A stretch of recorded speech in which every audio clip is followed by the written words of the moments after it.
Kontroll të shtuar dhe rregulla të repta për kazinot parashikon ligji i ri për lojrat e fatit, i cili me 59 vota pro dhe 9 kundër u miratua dje vonë pasdite në seancën parlamentare. Në të ardhmen, kazinot nuk do të lejohen të jenë në afërsi prej së paku 500 metrash nga shkollat, gjë që synon të kontribuojnë në mbrojtjen e të rinjve nga ndikimi i lojrave të fatit. Në këtë kontekst ndalohet pjesëmarrja e personave nën 18 vjeç, për çka do të duhet të ketë paralajmërim të qartë se ndalohet pjesëmarrja e të miturve në lojrat e fatit.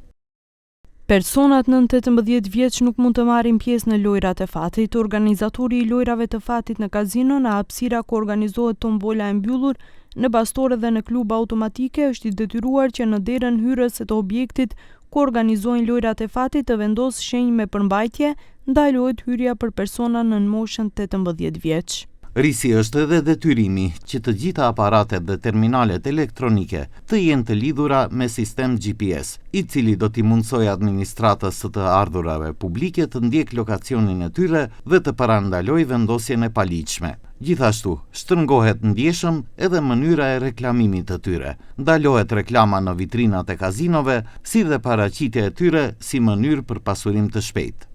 Ndalohet reklamimi ose pjesëmarrja në reklamim në çdo mënyrë, me të cilin lojrat e fatit në internet promovohen si mënyrë për pranim social, për arritje të suksesit personal ose financiar, apo për zgjidhjen e problemeve ekonomike, sociale ose personale, me të cilin jepen rekomandime nga persona të njohur që sugjerojnë se lojrat e fatit në internet kanë kontribuar në suksesin e tyre, që është veçanërisht i drejtuar për të nxitur të miturit të përfshihen në lojrat e fatit në internet. Masat më të repta të parashikuara në ligj kanë hasur reagime nga Asociacioni i Bastoreve Sportive në Maqedoni dhe Asociacioni i Organizatorëve të Lojrave të Fatit, të cilët kanë kërkuar që deputetët ta refuzojnë këtë zgjidhje ligjore, pasi sipas tyre hap derën e ekonomisë gri dhe do të lërë pa punë mbi 10.000 persona të punësuar në objekte legale.